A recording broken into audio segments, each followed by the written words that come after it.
Ça vous arrive à vous aussi? Ce sentiment de solitude, cette envie de partager une confidence, quelque chose qui vous tracasse, ou simplement de la joie, mais vous n'avez personne avec qui le faire. À l'approche de Noël, ce sentiment ne cessait de me peser.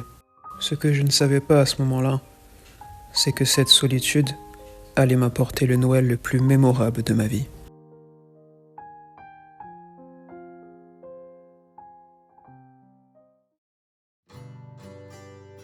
Ce matin-là, en sortant de chez moi, j'aperçois une nouvelle voisine en train de décharger des cartons d'un camion. Elle me semblait un peu dépassée. Alors je décidai de m'approcher. Salut, besoin d'un coup de main? Oh, ce serait super! Je n'ai clairement pas calculé le nombre de cartons. T'inquiète, on a tous fait la même erreur en déménageant.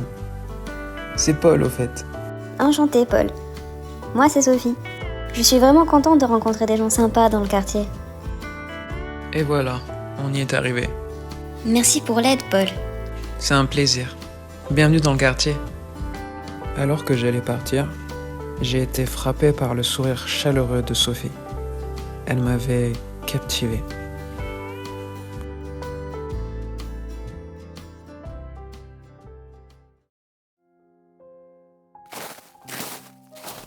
En fin de journée, en rentrant chez moi, qu'est-ce que...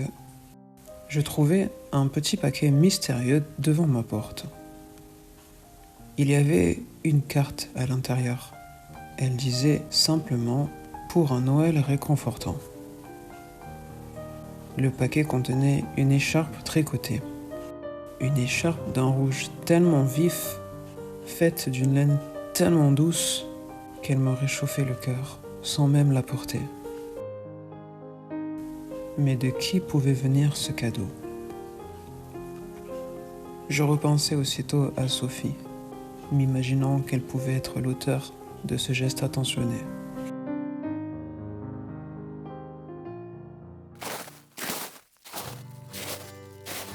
Ce matin-là, je pars rejoindre Sophie au café. Bonjour, Paul. Ah, ça c'est Madeleine. Nous sommes voisins depuis de nombreuses années, elle et moi. Bonjour Madeleine. Vous avez déjà commencé à préparer Noël? Non. Je n'ai pas grand-chose à préparer, pour être honnête. Eh bien, si jamais vous avez besoin d'aide pour installer une guirlande, je suis juste à côté. Quelques minutes après, au café du quartier, je retrouve Sophie. Je passe un bon moment avec elle. On discute de tout et de rien, de ses films préférés, de ses voyages. Je me surprends même à être fasciné par chacun de ses mots. Ça a l'air incroyable ce que tu fais.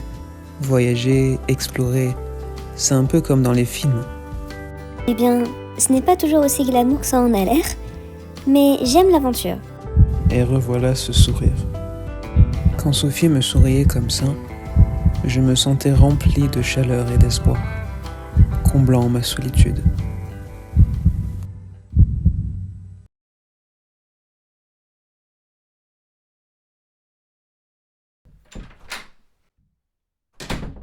Oh.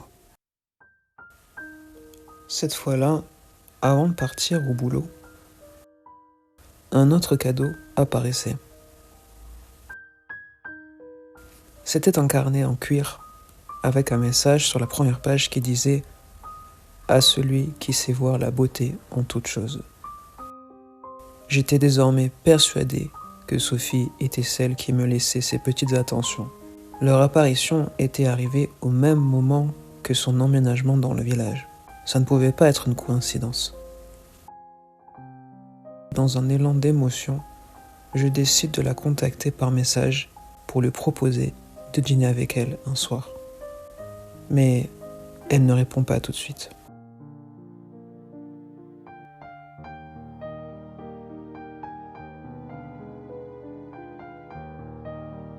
Une semaine plus tard, toujours sans nouvelles de Sophie, je me rends chez Madeleine pour l'aider à réparer une guirlande lumineuse qui ne fonctionne plus.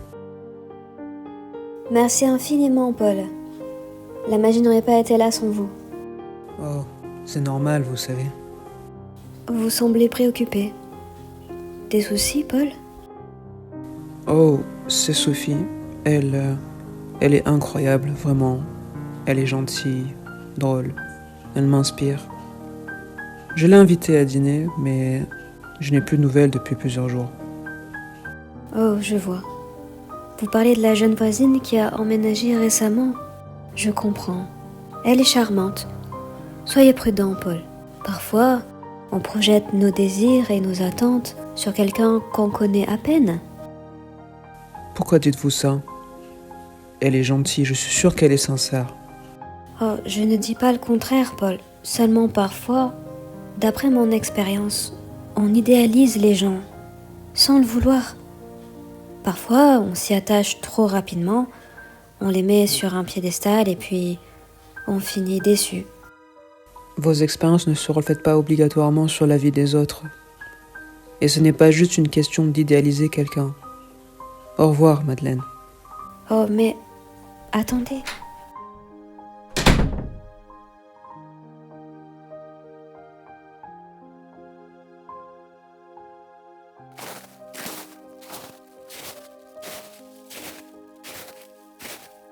Oh. Mais c'est Sophie avec un autre.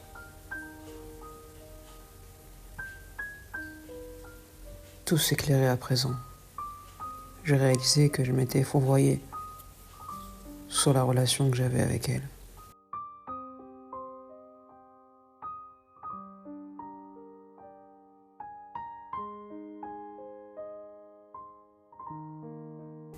Après cette nouvelle, ce sentiment de solitude était plus fort que jamais.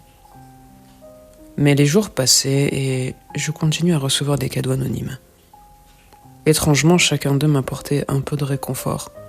Je pouvais sentir la douleur s'atténuer et mon estime de moi-même renaître. Mais qui cela pouvait-il être?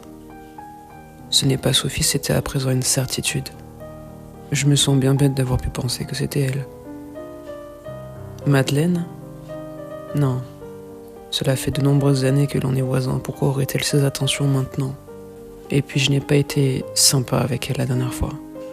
Je ne vois pas pourquoi elle me ferait de cadeaux.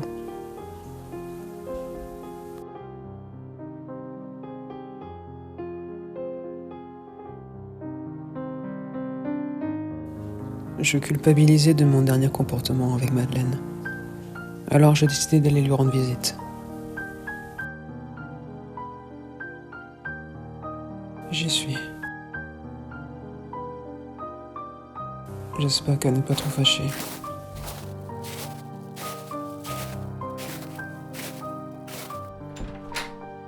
Bonsoir. Oh, bonsoir, Paul.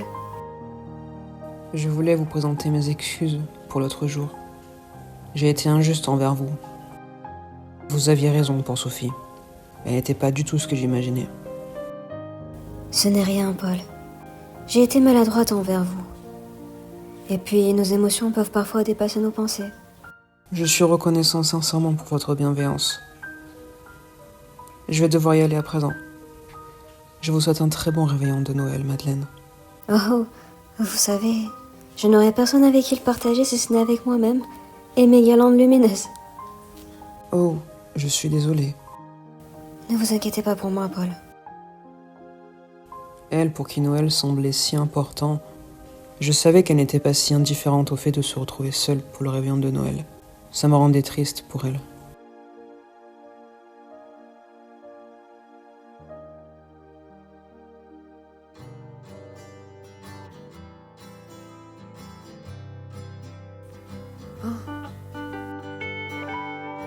Paul a apparemment quelque chose de prévu pour le réveillon de ce soir. J'espère qu'il s'en créera un bon souvenir.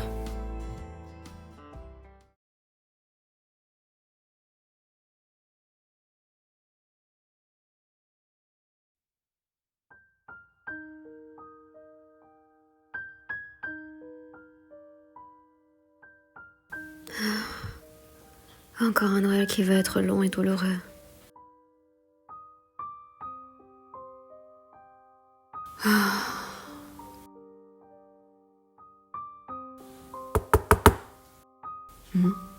Qui ça peut être?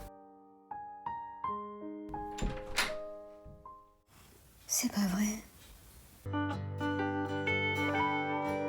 Madeleine, me feriez-vous l'honneur de passer le réveillon de Noël avec moi? Oh Paul, je ne m'attendais pas à vous voir.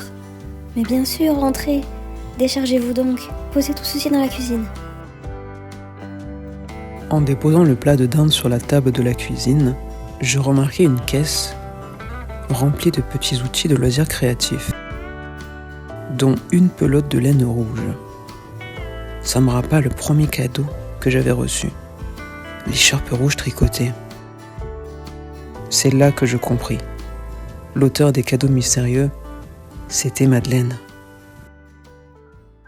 C'était vous, Madeleine. Quoi donc? La petite caisse avec la pelote de laine rouge dans votre cuisine. Les cadeaux devant ma porte. Depuis le début, c'était vous. Eh bien, oui, en effet, c'était moi. Cela fait très longtemps que l'on est voisins, Paul. J'ai appris à vous apprécier malgré le fait que nous n'ayons jamais pris le temps d'échanger davantage. J'ai remarqué cette solitude qui semble vous peser depuis quelque temps. Cela m'a attristée. Et avec cette ambiance de Noël, je me suis dit que des petites attentions, comme ces petits cadeaux, étaient un moyen de vous montrer que quelqu'un pensait à vous, vous considérait et vous soutenait, tout en restant discrète, sans m'imposer dans votre vie. Et même après que je sois partie brusquement l'autre jour, vous auriez pu cesser d'avoir envie de me faire ces cadeaux. Mais vous avez choisi de continuer à répandre le bien, malgré la peine que je vous ai causée.